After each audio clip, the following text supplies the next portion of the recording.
नमस्कार दोस्तों, स्वागत है आपका चाणक्य इंस्टीट्यूट ऑफ एजुकेशन के ऑनलाइन प्लेटफॉर्म पे। मेरा नाम है अभय गुप्ता और आपके साथ हर रात 10 बजे मैं आपके साथ करंट अफेयर डिस्कस करने आता हूं। तो आज 24 मई 2025 है और आज मैं फिर आपके साथ एक करंट अफेयर की क्लास लेके आया हूं। आज सैटरडे है, सैटरडे वाले दिन करंट अफेयर कम आते हैं, लेकिन फिर भी जितने हैं उतने आज अपन डिस्कस करेंगे। तो बिना देरी किए हुए हम अपने पहले क्वेश्चन से शुरुआत कर देते हैं। निम्न में से किसे भारत के जलीय जीव का दर्जा प्राप्त है? क्वेश्चन पूछा है। अब आप कहोगे सर ये तो करंट अफेयर का क्वेश्चन नहीं है, स्टैटिक का पार्ट है। बिल्कुल सही बात है, लेकिन ये करंट में है और आपको मैंने बताया है कि करंट के साथ जो चीजें स्टैटिक वाली होती है वो न्यूज में रहती है, उनको हम कवर करते हैं।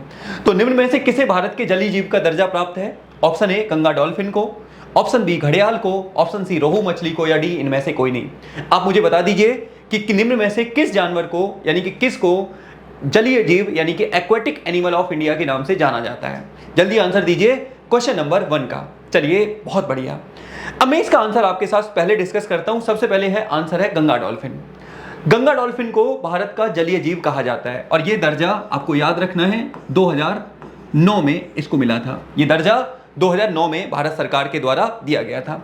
इसके अलावा गंगा डॉल्फिन असम का भी जलीय जीव है, असम सरकार का भी जलीय जीव है। पूरे भारत का तो है ही है, इसके साथ साथ असम का भी ये जलीय जीव है। याद रखिएगा गंगा डॉल्फिन के बारे में। कुछ बातें पहले डिस्कस कर लेते हैं, फिर अपन बात करेंगे गंगा डॉल्फिन के बारे में। क्यों न्यूज में है देखिए जरा, मामला क्या है। यह भारत का राष्ट्रीय जलीय जीव है, 2009 में से घोषित किया गया था। असम का भी राजकीय जलीय जीव है। देखिए हुआ क्या है, लगातार गंगा के पानी की क्वालिटी खराब होती जा रही है और गंगा की पानी की क्वालिटी की खराब होने की वजह से इनकी संख्या काफी कम होती जा रही है। इसी वजह से एक बार फिर से ये टॉपिक न्यूज में आया है, इसी वजह से मैं इसको लेकर आया हूं। आप देख लीजिए, गंगा डॉल्फिन कुछ इस तरह से दिखती है आपके सामने, बिल्कुल क्यूट सी। आप याद रखिएगा इसके बारे में। और देखिए प्रोजेक्ट डॉल्फिन, अब आपको याद रखना है क्योंकि न्यूज में आ गया तो सारी चीजें। प्रोजेक्ट डॉल्फिन की शुरुआत 2020 में की गई थी, यानी कि हमारी सरकार ने किसको, तो आंसर है डॉल्फिन जो मछलियां हैं इनको बचाने के लिए प्रोजेक्ट डॉल्फिन की शुरुआत 2020 में की थी। इसके अलावा बिहार के विक्रमशिला में गंगा डॉल्फिन अभयारण्य बनाया गया है।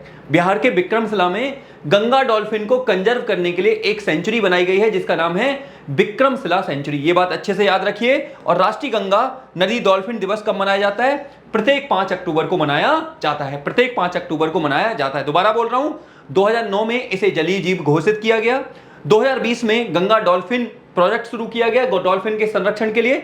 इसके अलावा बिहार के विक्रमशिला में विक्रमशिला अभयारण्य बनाया गया जिससे कि इसको कंजर्व किया जा सके और बिहार के भागलपुर में आपको यह देखने को मिलेगा। और एक और बात, राष्ट्रीय गंगा डॉल्फिन दिवस कब मनाया जाता है? तो आंसर है 5 अक्टूबर को मनाया जाता है। तो आई थिंक इतनी बात आपको इससे रिलेटेड समझ में आ गई होगी। याद रखिए। अगला क्वेश्चन आइए, क्वेश्चन नंबर 2 क्या है?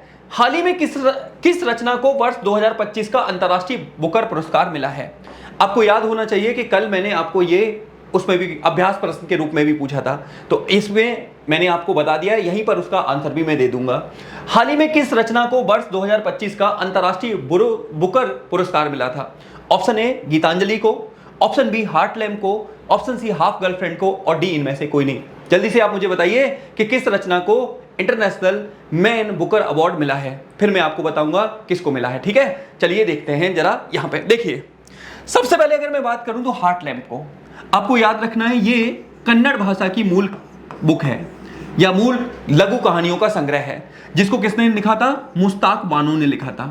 मुश्ताक बानो ने लिखा था।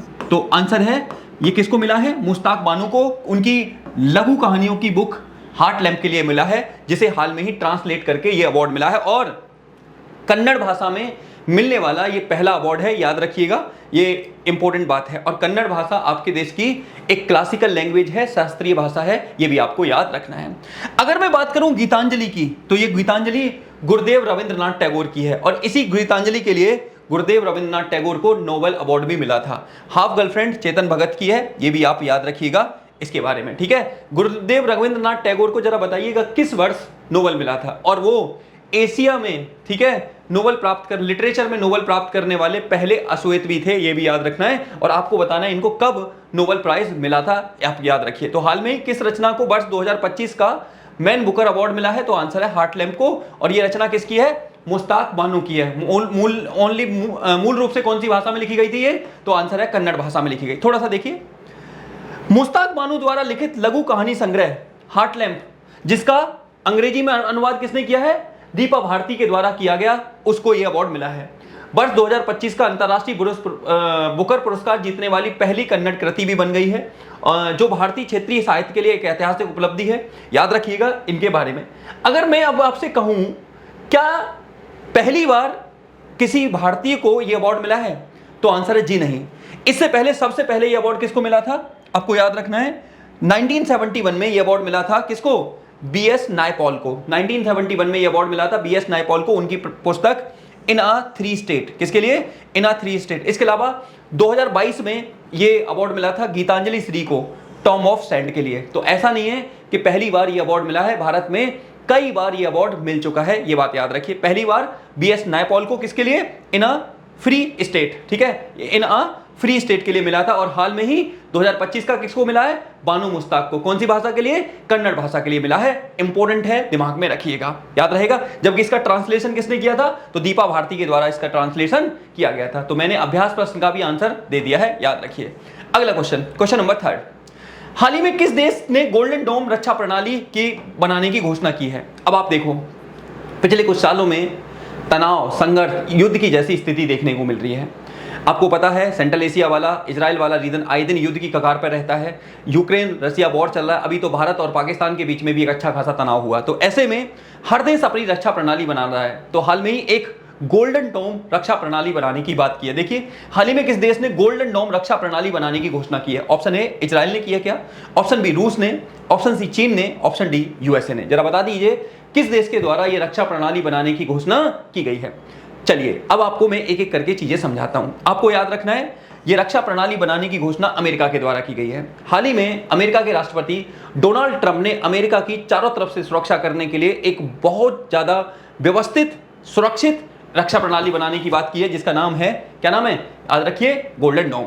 अब आपको मैं एक और समझाता हूं कि ये जो गोल्डन डोम रक्षा डिफेंस सिस्टम है, इस तरह से बाकी देशों के डिफेंस सिस्टम का नाम क्या है? तो आपको पता होना चाहिए, इनका S-300 से सीरीज शुरू होती है, S-400 और आजकल इनका S-500 आ चुका है। तो S-300, 400, 500 ये सारे किसके हैं? रसिया के हैं। तो वहीं इजराइल का अपना है आयरन डोम। क्या नाम है? आयरन डोम नाम का है, याद रखिएगा। चाइना का है SQ-900, जो आपने अभी याद होगा इंडिया ने बुरी तरीके से डिस्ट्रॉय कर दिया था। और इंडिया के पास भी S-400 है, लेकिन ये रसिया से लिया हुआ है। इसके अलावा भारत के पास और भी बहुत सारी छोटे छोटे रक्षा प्रणालियां हैं, जिस पर हमारी सरकार और हमारा DRDO और अच्छे से काम कर रहा है, जिससे कि भारत के पास भी जल्दी अपना एक डिफेंस सिस्टम होगा जो व्यवस्थित रूप से हमारी सीमाओं की रक्षा करेगा। क्योंकि हमें जिस तरह से हमारी स्थिति है, उस तरह से हमें डिफेंस की बहुत ज़्यादा ज़रूरत है। आए दिन पाकिस्तान, आए दिन चाइना और अब तो बांग्लादेश भी हुंकार भरने लगा है। लेकिन इनको पता होना चाहिए कि ऐसे सपोलों के फन को कुचलने के लिए भारत अकेला ही काफ़ी है। चलिए आगे बात करते हैं। क्वेश्चन नंबर 3 आपने देख लिया होगा। अब देखिए क्या है ये? अमेरिकी राष्ट्रपति ट्रंप ने अंतरिक्ष से प्रक्षेपित मिसाइलों सहित उन्नत हवाई खतरों का मुकाबला करने के लिए गोल्डन डोम मिसाइल प्रणाली की बनाने की बात की है। गोल्डन डोम इस तरह से कुछ होगा जो व्यवस्थित रूप से अगर कुछ भी प्रॉब्लम होती है तो आसानी से अमेरिका के लिए सुरक्षा प्रदान कर सकता है। अब आइए यहाँ पे कुछ छोटी छोटी बातें। भारतीय नौसेना ने नौकायन पोत, हाल में क्या हुआ है? भारतीय नौसेना ने एक नया पोत इंट्रोड्यूस किया है और इस पोत का नाम क्या है? कॉर्डिन। कॉर्डिन। अब आप कहोगे सर ऐसे तो बहुत सारे पोत आते रहते हैं, लेकिन ये यूनिक है। ये पुरानी पद्धति, एक नाम है जिसका नाम है टंकाई टेक्निक। टंकाई टेक्निक यानी कि सिलने वाली टेक्निक से बना हुआ ये पोत है। ठीक है, देखिए प्राचीन सिले हुए जहाज स्टिच शिप निर्माण पद्धति टंकाई पद्धति का उपयोग करके बनाया गया ये पहला सिला हुआ जहाज है। ये सिला हुआ जहाज है, सिल के बनाया गया जहाज है, इसलिए ये न्यूज में है, याद रखिएगा कॉर्डिन। अब मैं बात करूं कि किसके नाम पर है, तो एक भारतीय नाविक थे जिनका नाम था कॉर्डिन। क्या था? कॉर्डिन प्रथम शताब्दी के भारतीय नाविक थे जिन्हें मेकोंग डेल्टा का नौकायन के लिए जाना था। मेकोंग डेल्टा वाले रीजन में जाना था। तो इन्होंने क्या किया? जहां इन्होंने योद्धा रानी सोमा से विवाह किया, ध्यान से सुनिए, इन्होंने सोमा से विवाह किया और फुनान साम्राज्य की सह स्थापना की। यानी कि कॉर्डिन एक नाविक थे, मेकोंग डेल्टा से होते हुए निकले और वहां पर योद्धा रानी सोमा से विवाह किया और क्या फुनान क्या था? अब याद करिए, यहां पर फुनान साम्राज्य की स्थापना की। और इन्हें ही आधुनिक जो कंबोडिया है, वर्तमान समय में जो कंबोडिया जिसकी कैपिटल नोम पे है, इसकी स्थापना करने का क्रेडिट कॉन्डे को जाता है। इन्हीं कॉन्डे के नाम पर कंबोडिया की स्थापना हुई है। और याद रखिएगा, कंबोडिया में ही अंकोर वाट मंदिर स्थित है। कई बार पूछा जाता है कि अंकोर वाट का मंदिर कहां है, तो अंकोर वाट का मंदिर कहां बताओगे, तो कंबोडिया में है। याद रखिएगा, अंकोर वाट का मंदिर आपको कहां देखने को मिलेगा, अंकोर वाट का मंदिर आपको कंबोडिया में देखने को मिलेगा। किस में देखने को मिलेगा, कंबोडिया में देखने को मिलेगा। और इसी कंबोडिया की स्थापना कॉर्डन के नाम पर की गई थी और इसी के नाम पर सिले हुए जहाज को हाल में ही बनाया गया है। याद रखिएगा, नौसेना के बेड़े में, जिसका नाम क्या है, कॉर्डन ने। और किस टेक्निक पर, टंकाई पद्धति के आधार पर है। अब आ जाइए क्वेश्चन नंबर 4 का आंसर। क्वेश्चन नंबर 4 क्या कहता है, स्पाइस योजना किस मंत्रालय के तहत क्रियान्वित की जाती है। हाल में ही क्या हुआ है, एक योजना शुरू की गई है जिसका नाम है स्पाइस योजना। बेसिकली आप जानते हो कि भारत मसाला उद्योग के मामले में दुनिया भर में प्रसिद्ध है। तो ऐसे में मसालों की क्वालिटी को और ज्यादा उन्नत करने के लिए, और ज्यादा व्यवस्थित करने के लिए स्पाइस योजना की शुरुआत की गई है। और किसके द्वारा, तो वाणिज्य एवं उद्योग मंत्रालय के द्वारा शुरू की गई है। किसके द्वारा, वाणिज्य एवं उद्योग मंत्रालय के द्वारा शुरू की गई, कॉमर्स एंड इंडस्ट्रियल मिनिस्ट्री के द्वारा इस योजना की शुरुआत की गई है। याद रखिएगा यहां पे। अब थोड़ा सा हम बात कर लेते हैं, ध्यान से सुनो। क्या है, मसाला बोर्ड ने हाल में ही 2025-26 के लिए निर्यात विकास के लिए प्रगतिशील अभिनय और सहयोगात्मक हस्तक्षेपों के माध्यम से स्थिरता लाने के लिए स्पाइस योजना की शुरुआत की है। और मसाला बोर्ड इस योजना को कार्यान्वित करेगा। और मसाला बोर्ड किसके अंदर में आता है, तो मिनिस्ट्री ऑफ कॉमर्स के अंदर में आता है। याद रखिएगा यहां पे। अब आप मैं बात करूं कि भारत में सर्वाधिक मसाला उत्पादन करने वाला राज्य कौन सा है, तो याद रखिए मध्य प्रदेश। पहले यह स्थान केरल को प्राप्त था, लेकिन पिछले 3 सालों से मध्य प्रदेश लगातार टॉप कर रहा है। तो सर्वाधिक मसाला उत्पादन वाला राज्य कौन सा है, मध्य प्रदेश। दिमाग में आपको रखना है। आगे जाइए, अगला क्वेश्चन, क्वेश्चन नंबर 5 क्या है, देखिए।